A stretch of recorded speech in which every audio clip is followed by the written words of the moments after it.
Nadreen, हुकूमत ने petrol सस्ता किया, अच्छी बात है सस्ता किया, लेकिन जितना महंगा किया उतना सस्ता नहीं किया। मैं थोड़ा सा आपके सामने मवाजना रख देता हूँ। हुकूमत ने जैसे ही जंग वाली कैफियत बनी तो फौरी तौर पे पाकिस्तान में पेट्रोल मुयस्सर था, बल्कि वज़रा ने कहा कि 1 महीने का स्टॉक अभी मौजूद है।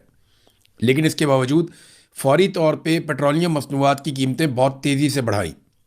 पूरे खत्ते में कहीं पे कीमतें ऐसे नहीं बढ़ी।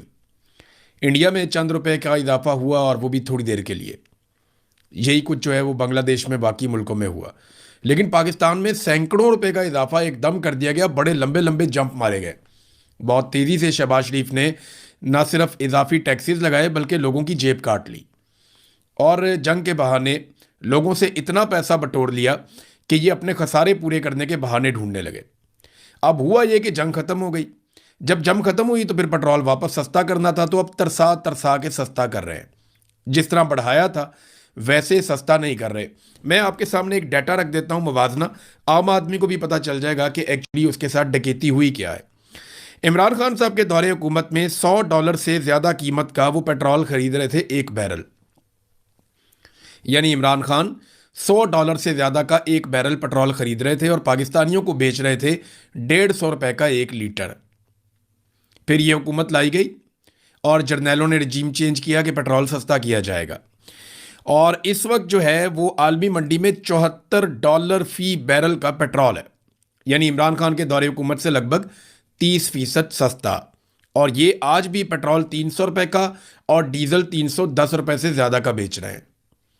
ये है जनाब इनकी गुड गवर्नेंस, और ये है पाकिस्तान की मिलिट्री एस्टेब्लिशमेंट का तजर्बा जिसे पाकिस्तान की आवाम भुगत रही है। और ढिटाई का आप अंदाज़ा करें, बेशर्मी का आप अंदाज़ा करें कि कौम की कमर तोड़ने के बावजूद ये शुक्रिया शहबाज शरीफ के ट्रेंड चला रहे हैं। ये एक दूसरे का शुक्रिया अदा कर रहे हैं। पहले मरियम नवाज की तरफ से एक बयान जारी करवाया जाता है कि अवाम को रिलीफ मिलना चाहिए, उसके बाद रिलीफ मिलता है थोड़ा सा, बहुत ही थोड़ा सा। कम से कम पेट्रोल की कीमत ₹200 लीटर से नीचे तो ले जाएं। अगर इमरान खान का मुकाबला नहीं कर सकते या ₹150 तक नहीं ले जा सकते तो चलें ₹200 से नीचे तो ले जाएं पेट्रोल की कीमत।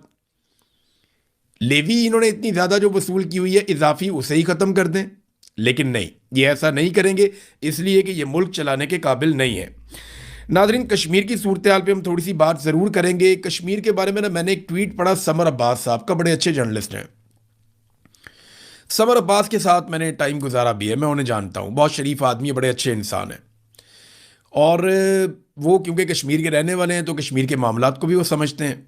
लेकिन वो इस्लामाबाद में हैं तो हम ये भी समझते हैं कि इस्लामाबाद में बैठ के पूरा सच आप नहीं बोल सकते, लेकिन आप इशारों के नामों में बात कर सकते हैं।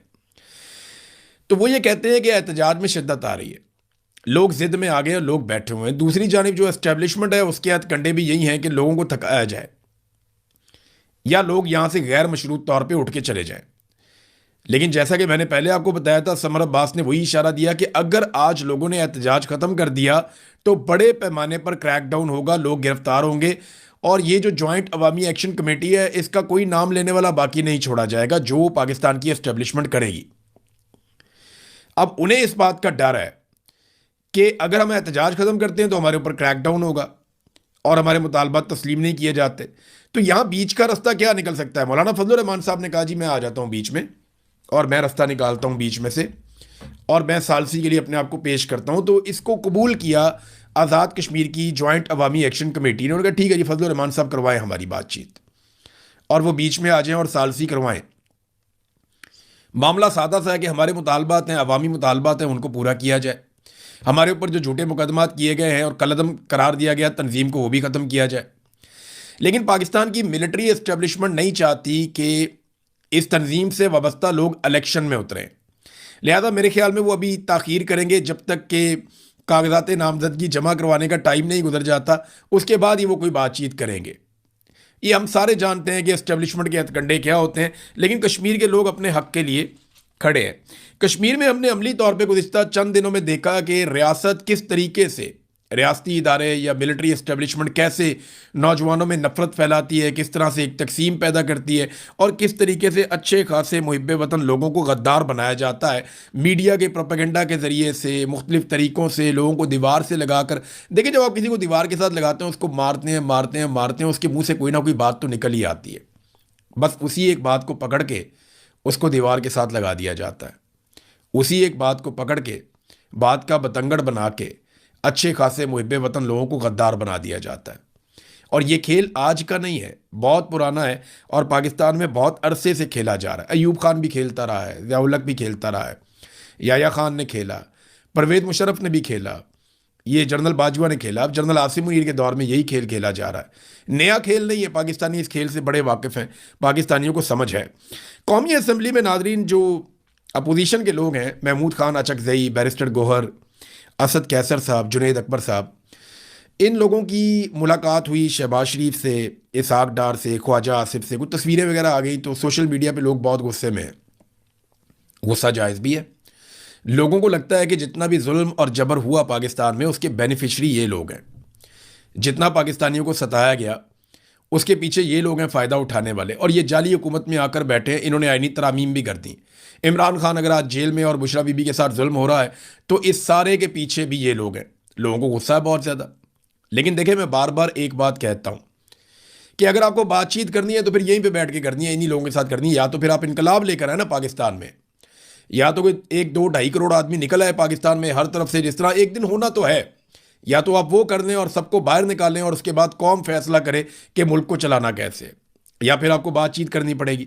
तो मैं बार बार एक बात करता हूं कि अगर सारे चोर और डाकू इकट्ठे होकर पाकिस्तान की मिलिट्री एस्टेब्लिशमेंट को उनके आईनी किरदार में भिजवा दें या फौज को बैरकों तक महदूद कर दें तो पाकिस्तान का इससे ज़्यादा भला कुछ हो नहीं सकता। आपको शदीद नफरत हो सकती है इन शक्लों से जो आपको नज़र आ रही है मिलती हुई, और हो सकता है उन शक्लों को आपसे शदीद नफरत हो जो वहां पे हाथ मिला रही हैं। लेकिन इसके बावजूद अगर ये सारे चोर, डाकू, मफाद परस्त, फ्राडिये, ये सारे अगर मिलकर पाकिस्तान की फौज को उसके सियासी किरदार से अलग कर दें और फौज को बैरकों में वापस भेजने में कामयाब हो जाए और पाकिस्तान का फैसला यूनिफॉर्म वाले बंदों की बजाय सिविलियन अवाम के मुंतखब नुमाइंदे करना शुरू कर दें, तो इससे बड़ी जीत पाकिस्तान की हो नहीं सकती। ये मैं आपको वो बात बता रहा हूं कि बदतरीन के अंदर से आइडियल क्या निकल सकता है। यानी बदतरीन किस्म की चीजों में से एक आइडियल सिचुएशन जो निकल सकती है वो ये हो सकती है कि सारे चोर डाकू इकट्ठे हो जाओ और इकट्ठे होकर फौज को कहोगे सियासत से आपका कोई काम नहीं है। फिर जमहूरियत के अंदर यह खसूसियत है, सियासत के अंदर यह खसूसियत है कि वक्त के साथ साथ एक सिस्टम डेवलप हो जाएगा। बहरहाल ये चीज़ें अभी चलती रहेंगी। शहबाज शरीफ साहब के दस्तखतों की एक अजीबोगरीब कहानी चल रही है। शहबाज शरीफ कहते हैं जी हम कौम की इज्जत बढ़ाने के लिए हमने दिन रात एक किया, मैंने और फील्ड मार्शल ने। वहाँ अल्लामा इकबाल का गलत मलत शेर भी पढ़ दिया कि हज़ारों साल नरगिस अपनी बेनूरी पर रोती है, बड़ी मुश्किल से होता है चमन में दीदावर पैदा। ये हर बच्चे को याद है शेर। शहबाज शरीफ को ये भी भूल गया कौमी असम्बली में। बौखलाए हुए हैं बेचारे, उनको सिर्फ फील्ड मार्शल आसिम मुनीर का नाम याद है। उससे पहले वो सैयद ज़रूर लगाते हैं और फिर उनकी तारीफ़ें करते हैं, चाहे वो अक़वाम मुत्तहिदा में हो, किसी भी प्लेटफॉर्म पे हो, कहीं पे भी हो। उनको पता है कि ये वाला जूता मैंने हर हाल में पॉलिश करना है। वो करते हैं, वो करते हैं और करते रहेंगे जब तक उनकी सियासत है। अब उन्हें यही करना पड़ेगा। लेकिन कौम की बात ना करें बीच में, अब कौम को ना लेकर आएँ बीच में। अगर कौम का आपको इतना फिक्र होता कि कौम की इज्जत बढ़ रही है, इससे तो कौम की इज्जत तो उसमें थी कि आप उनके मैंडेट का एहतराम कर लेते। जहां कौम के राय का एहतराम नहीं किया गया, जहां कौम का पूरा मैंडेट चोरी कर लिया गया, वहां आप कैसे कह सकते हैं कि कौम की इज्जत के लिए? कौम की इज्जत के लिए नहीं, डोनाल्ड ट्रंप को और अमेरिकन एस्टेब्लिशमेंट को राजी करने के लिए आपने उनकी सहूलतकारी का काम किया, जिसको आप सालसी कह रहे हैं। सादी सी बात है।